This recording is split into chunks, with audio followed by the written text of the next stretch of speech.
Newsfirst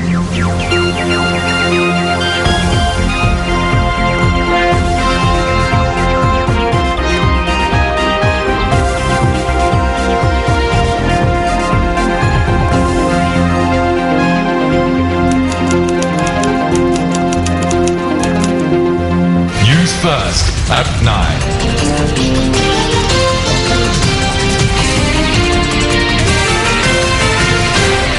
A very good evening and welcome. This is Newsfirst Primetime News here on MTVsports. I'm Ramesh Bandara. And I'm Shanali De Silva. Now, major international powers have their eyes fixed on the UN in New York, where a report on alleged chemical weapons attacks on the outskirts of Damascus in Syria is due to be unveiled. While the report is not expected to directly place blame on either the Assad regime or the opposition, analysts say the report could provide essential clues. Now, the Newsfirst International Desk has been following the developments in Syria very closely, and we will have a comprehensive report later on in the news bulletin. But for now, here's a look at the headlines.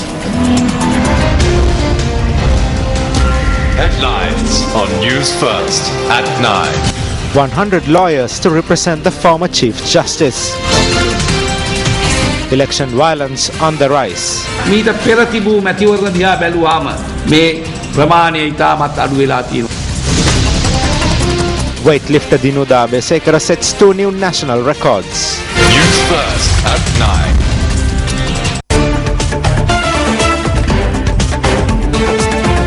9. 8 lives lost in 24 hours.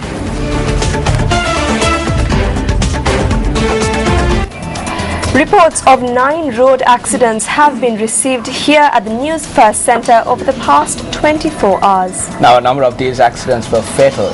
8 individuals lost their lives, while 32 people were injured. 3 people, including a woman, were killed in a road accident that occurred at about 10:30 last night in Kalugahela, Kandalama on the Dabulla-Bakamuna main road. The accident occurred when a motorcycle travelling behind a lorry flying from Bakamuna to Dabulla collided with a lorry. The police say the 3 people travelling on the motorcycle were killed in the accident. One of the victims, K.M. Upalijay Singha, was a father of 2 from Bakamuna. The other 2 victims were T.G.M. Kayan Madhushankar and Sevandi Sandamali. Sevandi Sandamali was a mother of 2.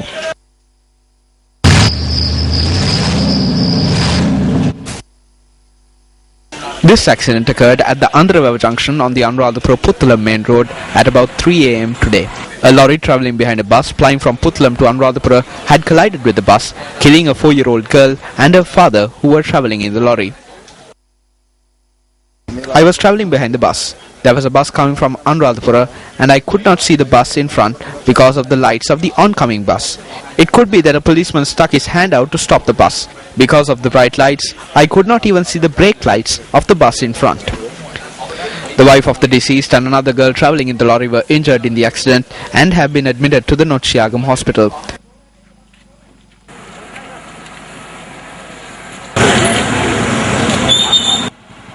The police say the victims are residents of Nigambo.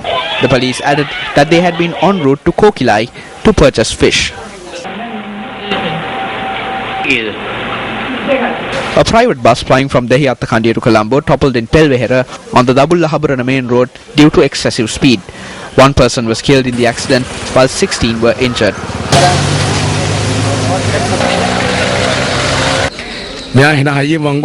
He took the bend at a high speed. He lost control at the bend and the bus toppled. I was travelling in the front seat. There was a bus that was going in front. This bus was trying to catch up with the other one. The bus was travelling very fast from Haburana. Our reporter says the injured were admitted to the Dambulla base hospital. Passengers claim that the bus also experienced a fault in the brakes en route. 1 person was killed when a lorry and a motorcycle collided in the Ibbankatu area on the Dambulla Galevela main road this morning. The victim has been identified as Dayaratna Banda, an army veteran from Shantipura, Polonnaruwa. 1 person was killed and 3 injured when a 3-wheeler collided with a cab near the 11th kilometer post on the Buttala-Munragala main road. The victim has been identified as 58-year-old PD Arnolis from Dikkolayaya in Buttala.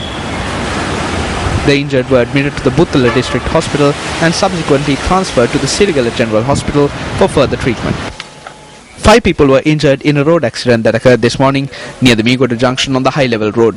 The accident occurred when a van plying from Colombo to Avisavilla collided with a car travelling towards Colombo. The injured were admitted to the Homagama Base Hospital. A van plying from Colombo to Patiklo toppled near Gamudawa in Damulla. Our reporter says 3 persons injured in the accident were hospitalized. 3 people were injured when a cab belonging to the Fisheries Ministry of the Northwestern Province collided with a 3-wheeler and have been admitted to the Chilao Base Hospital. Our reporter says the 3-wheeler had collided with the cab as it was exiting the ministry premises. An SLTB bus veered off the road in Vatrakapadukka and collided with the wall of a house in the area. Our reporter says the accident occurred when the driver attempted to give way to a private bus travelling towards Colombo.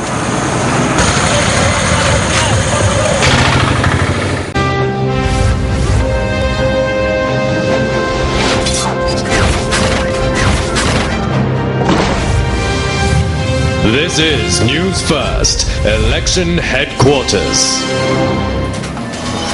The number of election-related violence continues to rise with the provincial polls drawing closer. According to the police media spokesperson's office, a total of 153 election-related complaints have been lodged. It added that 129 persons connected to acts of election-related violence have been arrested. An assault was carried out against a group of supporters of United National Party's Central Provincial Council candidate and former High Court Judge W.T. MPB Varaveva at around 9 p.m. yesterday. The supporters said they were returning from a meeting organized by Varaveva when they were assaulted by a group that arrived in 3 defender jeeps. A complaint has been lodged with the Kandy police. I was returning home following a propaganda rally in Mahiyava. We were transporting 2 cutouts of mine that were on display at offices in Navalapiti and Gampala. Our vehicles were damaged in the assault. Parties that are in power misusing power to intimidate voters and candidates. This is against the principles of democracy. How can we say human rights are being safeguarded in this country? An unidentified individual has assaulted JVP Northwestern Provincial Council candidate Sagara Kumara Vijayasekara with the use of a pole. He is currently receiving in-house treatment at the Maravilla Hospital. I was travelling in a 3-wheeler. There was a flag attached to it. As soon as I got down, someone broke off the flag and its pole and attacked me. They broke my arms and attacked my face as well. Meanwhile, a candidate attached to the Nationalities Unity Alliance organization was assaulted by a group of supporters belonging to another political party in Nurachole last night. Kamruddin Mohammad Fairuz, who was injured in last night's assault that took place at around 8 p.m., is currently receiving treatment at the Puthulam Hospital.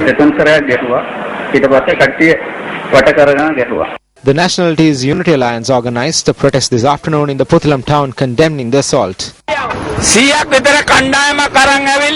A group of around 100 attacked us. They singled out Fairuz and hit his head with a metal pole and injured him. They left the area without the police arresting them. The police got involved after I intervened. They took steps to take Fairuz to hospital. They haven't been able to arrest the barbaric Pradesh Sabha chairman who assaulted us.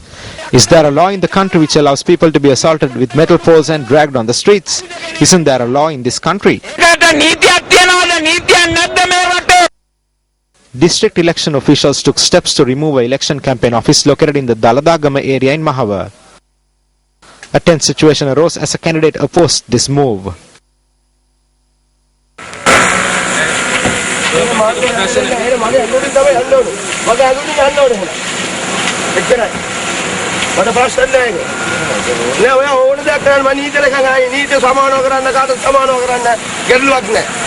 The situation was contained through the intervention of the Mahava HQI.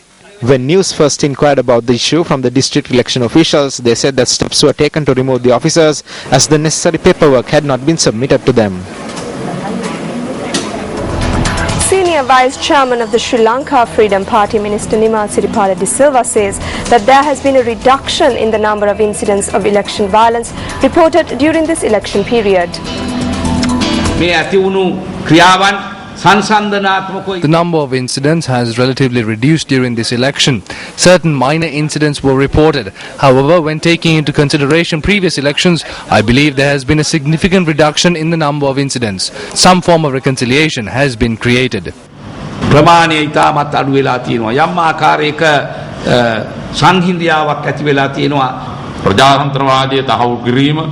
As the government and as the ruling party, we are committed to conducting an independent and peaceful election that will affirm democracy.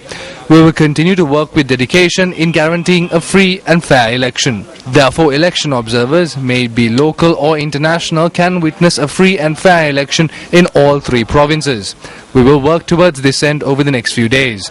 I would like to state that the United People's Freedom Alliance, under the symbol of the beetle leaf, will definitely secure historic victory on the 21st. ඒ නිසා ඒ සඳහා අපි ඉදිරි දිනවලත් කැපවීමෙන් කටයුතු කරමින් ඓතිහාසික ජයග්‍රහණයක් 21 වෙනිදා අපි බුලත් කොලේ ලකුණු එක්සත් ජනතා නිදහස් සන්ධානය ස්ථිරවම ලබනවායි කියන එක ප්‍රකාශ කරන්න පුළුවන්. With elections for the Northern, Northwestern and Central Provincial Councils just days away, campaigning is in high gear and candidates are scrambling at the last hour to canvass for votes. Let's take a look at some of the views that were expressed on the campaigning stage. We ended the war and peace was created. There is broad development taking place in the country. But do not forget that we have serious challenges to face in the future. If you go to a hospital, you cannot get a bed. When you go to hospital, you cannot get medication. When you get a prescription and go to the pharmacy, you will find that you do not have money to buy medication for 7 days. You purchase medication for about 2 or 3 days and then return home. Politics in our country has become a decaying pile of waste. A political environment where certain persons think that anything can be done with money and that they can suppress anything with a bottle of arak, a lunch packet, a chair and some cloth has been created.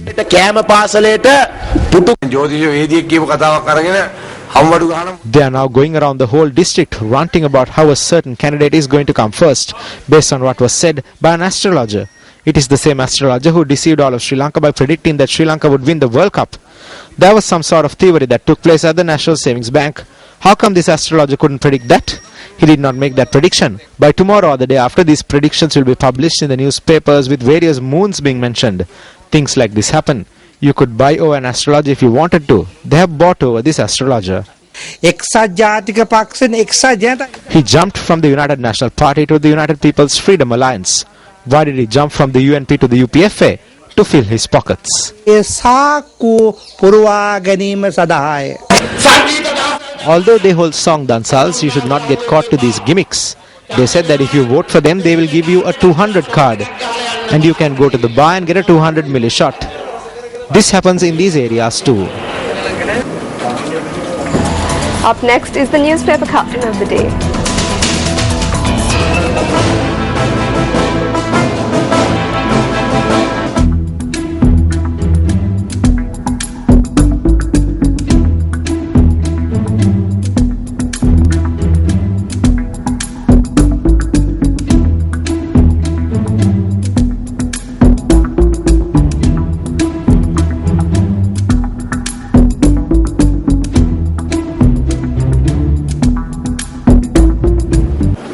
Speaking at an election propaganda rally held in Kilinochchi, TNA parliamentarian S. Sridharan shared these views.